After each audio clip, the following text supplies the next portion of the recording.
Hola, buenas tardes, bienvenidos a un nuevo capítulo, a una nueva entrevista de esta serie El futuro empezó ayer. Hoy tenemos un invitado con nosotros muy especial, Enrique Dans. Hola, buenas tardes, Enrique. ¿Qué tal, Miguel? Buenas tardes, ¿cómo estás? Enrique es profesor de innovación en IE Business School desde el año 1990, creo, y asesor senior para innovación y transformación digital en la IE University.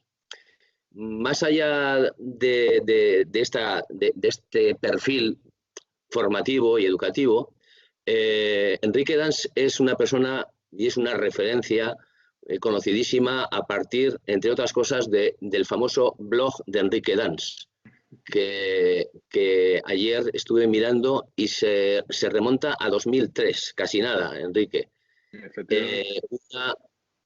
Una referencia que no es baladí, porque es que no es que lo tengas desde 2003, es que yo que te suelo seguir, es que creo que escribes a diario o cuasi a diario, de tal manera que, vamos, has hecho un seguimiento desde 2003, que tiene un mérito enorme, de todo lo que tiene un significado relevante en cada sector de la economía. Has sido un incansable divulgador e interpretador. Yo creo que eres el principal content curator de la blogosfera hispana, y yo diría que eres un cronista de la transformación digital.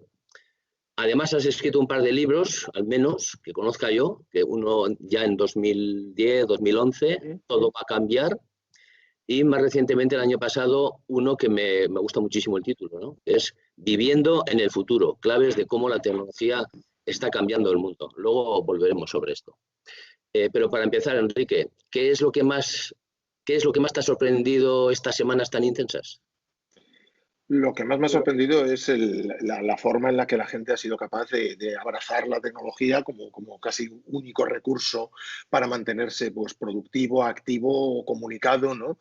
Y cómo de bien ha evolucionado la tecnología, porque realmente ha representado poquísimos problemas. O sea, podemos pensar que la gente es muy lista y que, oh, fíjate, de repente todos sabemos utilizar todas las herramientas. No, es que las herramientas son cada vez más fáciles. No es por hacer de menos a la gente ni por evitar que se crean muy inteligentes, pero es que realmente los desarrolladores han creado herramientas muy sencillas de usar, ¿no? Y ahora, de la noche a la mañana, pues lo que te encuentras es que empiezas una reunión en Skype y si el sonido no es bueno, de repente haces así y pasas a Teams o pasas a Zoom o pasas a lo que sea y la gente no se pierde. Que esto hace pocas semanas habría sido un drama auténtico. Vamos. Yes. Enrique, entrando ya un poquito en harina, si la revolución industrial trajo consigo el capitalismo, ¿esta revolución digital va a suponer o va a traer otro salto económico y civilizacional? Debería hacerlo. Lo que es difícil es que seamos capaces de ponernos de acuerdo para que lo haga. O sea, debería hacerlo porque nos hemos dado cuenta, con la pandemia nos hemos dado cuenta de por dónde hacía aguas el capitalismo, ¿no? O sea, yo no soy un anticapitalista en absoluto, pero el capitalismo neoliberal, la escuela de Chicago, nos ha llevado seguramente a la sociedad más desigual de toda la historia. Y ahora mismo lo que ocurre es que si tú cierras la actividad productiva y confinas a la gente, pues automáticamente lo que ocurre es que hay mucha gente que se queda en situación muy vulnerable, ¿no? Entonces esto no debería ser así, eso no tiene ningún sentido que sea así. Lo normal sería que tuviéramos redes de protección más completas, ¿no? Que fueran capaces de proteger de una manera sistemática a todo el mundo, ya no ante una pandemia o ante cualquier cosa que pueda ocurrir a una persona, ¿no? El año pasado viste el libro Viviendo en el futuro. Nosotros mismos en este programa nos llamamos El futuro empezó ayer. Enrique, ¿estamos atravesando una puerta del tiempo? Sí, ¿no? Hemos encontrado un agujero de gusano, ¿no? Algo así. Algo ha ocurrido aquí. No, a ver, el libro lo que pretendía era realmente imaginar cómo viviríamos en el futuro al hilo de las tecnologías que veíamos que estaban cuajando cada vez más o que se estaban convirtiendo en cada vez más relevantes, ¿no?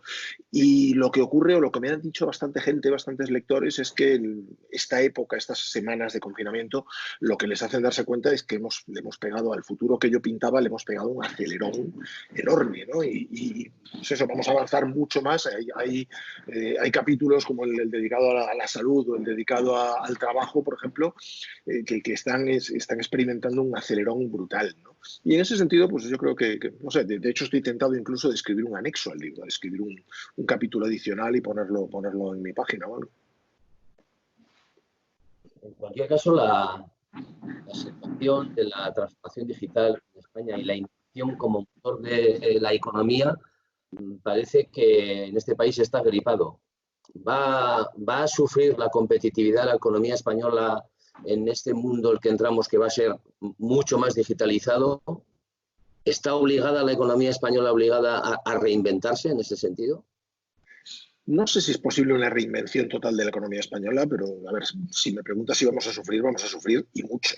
O sea, tenemos dos problemas fundamentales. Primero, una gestión espantosa, seguramente la peor de las peores gestiones que se han hecho en el mundo de la crisis, ¿no? Lo que conlleva, por tanto, una imagen de la marca España y en particular de la marca Madrid, que es donde yo vivo, horrorosa. O sea, todos los factores buenos que tenía Madrid para mucha gente, no sé, imagínate en nuestro propio caso, ¿no? En una escuela de negocios situada, una universidad situada en Madrid, pues de repente tiene un riesgo brutal de que realmente nadie quiera venir a Madrid, porque la gente por ahí fuera se imagina Madrid como si hubieran muertos tirados por las esquinas. O sea, somos el sitio récord en cuanto... Y eso proviene de una gestión espantosa, ¿no? El otro problema es que la industria nacional es el turismo, y que este país depende muchísimo y en gran medida de la balanza de pagos de este país depende en gran medida del turismo, ¿no? Y estamos en lo mismo. O sea, hay mucha gente que pues, ahora mismo simplemente no podrían venir a Madrid y durante bastante tiempo no van a poder venir a Madrid. Durante un tiempo todavía más largo no van a querer venir a España ni tal porque van a tener la evocación de todo ese triste liderazgo de España, ¿no? En los worldometers estos, en la página que computa infecciones y muertos, ¿no? Y fallecidos. Y a partir de ahí, pues lo que tenemos es un problema importante, ¿no? O sea, un problema de redefinición, de intentar que la gente se dé cuenta de que una economía como esta pues, puede enderezar esa marcha, ¿no? Y además de la economía, ¿no deberíamos aprovechar la ocasión para abordar en serio y con urgencia, diría yo, la transformación digital de la educación en su conjunto? Sí, o sea, la educación hace muchos años que somos conscientes de que hay que redefinirla, ¿no? O sea, hay muchas cosas en la educación que están mal planteadas, que son continuistas, que siguen enfocadas a cuestiones como la memorística anticuada, ¿no?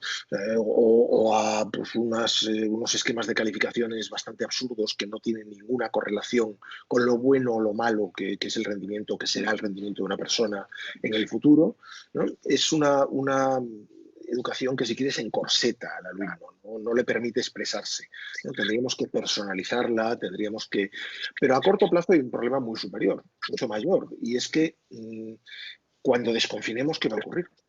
O sea, cuando desconfinemos no vamos a poder meter a todos los alumnos en un aula, vamos a tener que separarlos y espaciarlos bastante más. Vamos a tener que tener pruebas o incluso cámaras infrarrojas. Durante mucho tiempo va a haber alumnos que tengan de repente pues una gripe, una fiebre, un catarro, por la razón que sea, que no van a poder estar en clase, porque los vamos a mirar como si fueran terroristas, ¿no? Poco menos. Entonces, durante mucho tiempo todo esto que se ha hecho en muchas ocasiones por emergencia, ¿no? De virtualizar la educación y llevarnos a la red, va a tener que mantenerse ahí, porque esos alumnos que mandas a casa porque tienen una fiebre, un catarro, un lo que sea, no vas a poder decirles simplemente, ala, adiós, os perdéis la clase. No, tendrán que seguir pudiendo asistir y participar y trabajar en un entorno académico razonable que no los ponga en desventaja, ¿no? Entonces, yo creo que lo que nos viene encima es una transformación digital de la educación sí o sí. Vamos a ver cómo reaccionan las instituciones, ¿no? Estos días, tanto desde el punto de vista económico y de teletrabajo, como también de lo que estábamos hablando ahora, del mundo de la educación, con la impartición de clases online, etcétera, estamos comprobando también otro problema que tiene que ver con lo que se llamaba, o hasta ahora hemos venido llamando, la España vaciada, es decir, aquellas zonas que están fuera del alcance de una banda ancha, vamos a llamar, razonable. Si la brecha digital que existía con el mundo rural en sentido amplio, no pensemos en las aldeas pequeñitas solo, ya estaba tocado, estaba muy tocado, con planes de acceso a banda ancha a varios años vista.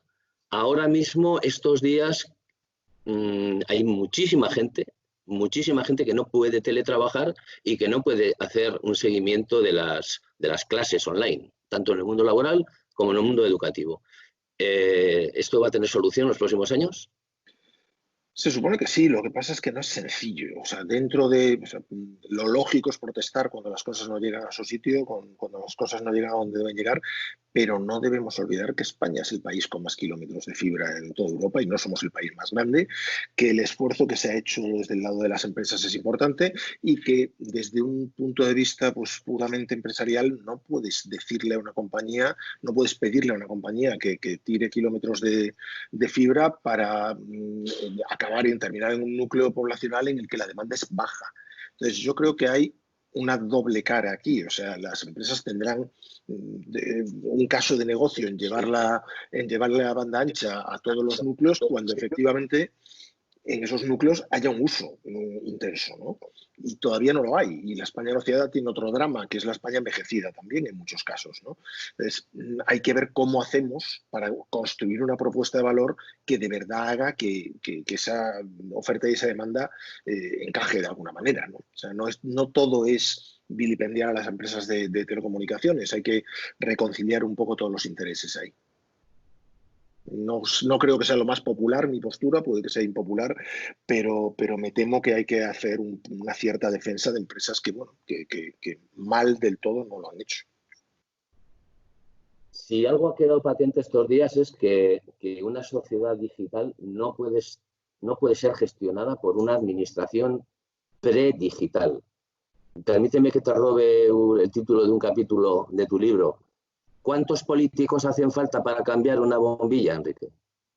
Es el problema. El problema es el político proviene de una sociedad y no se diferencia demasiado de esa sociedad. O sea, si quieres, el político en el esquema actual de partitocracia, que no democracia, en el que vivimos, es una versión empobrecida de la sociedad. Porque el político al final es un cargo que no ha llegado ahí por su brillantez, que ha llegado ahí por otra serie de cosas, por unos escalafones políticos que no premian en absoluto la brillantez, ¿no? Premian la obediencia, premian la fidelidad al líder, premian una serie de cuestiones que además nosotros no escogemos.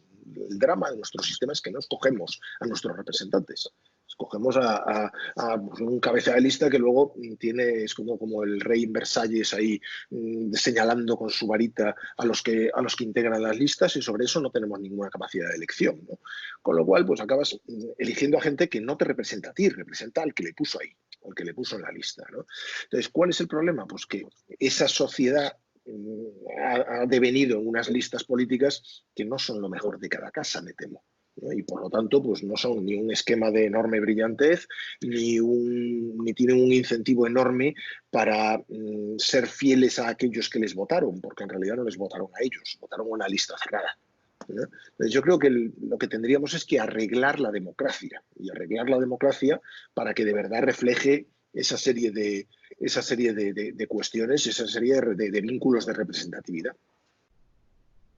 Dicen que las épocas de crisis son las épocas en las que surgen líderes y estrategas. ¿Hay estrategia en España para abordar en serio la transformación digital? ¿Qué retos y oportunidades serían prioritarios, en tu opinión? Hombre, yo creo que la pandemia en sí y el confinamiento van a ser un acicate importante para esa transformación digital simplemente por el efecto demo, porque mucha gente se ha dado cuenta de lo que podía hacer, ¿no? Y se ha dado cuenta, muchas compañías se han dado cuenta de que efectivamente el teletrabajo no era la bicha, no era una cosa horrorosa, ¿no? La gente puede ser efectivamente productiva, razonablemente productiva ante el régimen de teletrabajo, no en todos los puestos de trabajo, por supuesto, pero sí en muchos, ¿no? Entonces, ¿qué ocurre? Pues que esto sirve para que muchas compañías digan, oye, pues se le puede dar más libertad a la gente.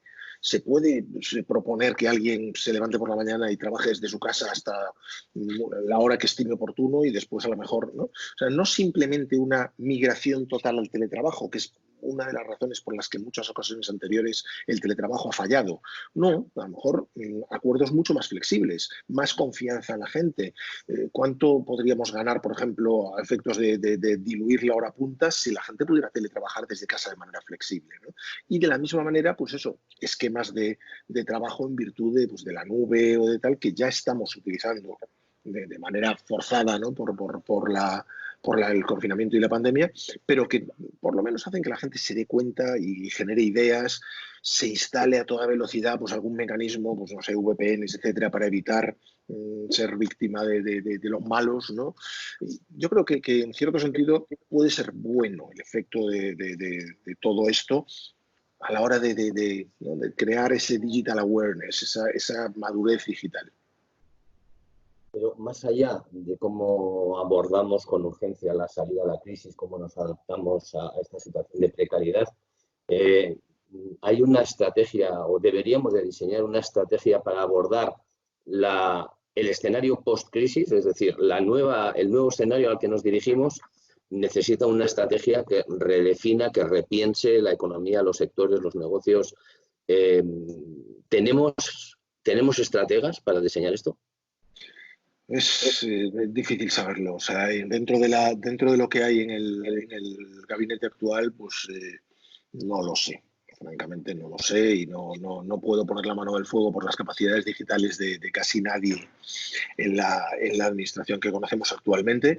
Yo creo que es más un problema, más que un problema de personas, es un problema de mentalidades. O sea, el problema de que en general la mayor parte de la gente sigue viendo las compañías y sus vínculos con los trabajadores o con los proveedores o con la cadena de valor en general de una manera muy parecida a como lo veían después de la Revolución Industrial. Y es un problema de repensar eso y abrir esos horizontes. No creo que sea, hombre, puede haber un problema de liderazgo y si me preguntas si veo claramente algún líder por ahí preparado para esto, francamente, la clase política actual no lo veo, pero tampoco te puedo poner la mano al fuego porque no exista como tal. Por último, Enrique, ¿eres optimista para el futuro que se supone que ya estamos viviendo? A ver, yo soy un optimista patológico, soy optimista siempre, pero creo que no podemos inflar enormemente las expectativas. O sea, si alguien cree, por ejemplo, que los cielos azules y preciosos que tenemos estos días porque no hay contaminación van a seguir así, pues que vaya a ver lo que pasó en China, ¿no? En China recuperaron los niveles que tenían de contaminación en 3 semanas, ¿no? Si alguien cree que efectivamente nos vamos a dar cuenta de que la siguiente crisis, pues a lo mejor no es una pandemia, sino que es la emergencia climática, pues tengo serias dudas porque somos como la rana en el caldero. Reaccionamos a una amenaza inmediata, ¿no? Como un virus que llega y nos infecta, pero no sabemos reaccionar ante esa elevación gradual, digamos, ¿no? Entonces, no soy tan optimista como algunos pretenden imaginar esa salida de la pandemia. Creo que la salida de la pandemia nos va a llevar a volver a hacer las cosas de una manera muy parecida y en algunos casos incluso contraproducente. Si te fijas, por ejemplo, en transporte, lo que estamos recomendando ahora es el uso del vehículo particular. Vaya por Dios, si lo que hacíamos era luchar precisamente contra eso, ¿no? Entonces, yo creo que va a ser un cierto, no sé, una pequeña decepción en ese sentido. Pues muchísimas gracias, Enrique. Muchas gracias por tu tiempo, muchas gracias por tus reflexiones y por tus aportaciones. Esperamos poder tener ocasión de colaborar contigo, de entrevistarte en alguna otra ocasión. Muchísimas gracias, Enrique. Muchas gracias a vosotros. Gracias a ti, Miquel. Nos vemos. Y a todos vosotros, pues emplazaros a nuevos episodios que, como sabéis, de forma diaria hacemos entrevistas a expertos que puedan arrojarnos un poquito de luz sobre el escenario en el que nos va a tocar vivir. Buenas tardes otra vez desde el futuro. Empezó ayer. Muchas gracias.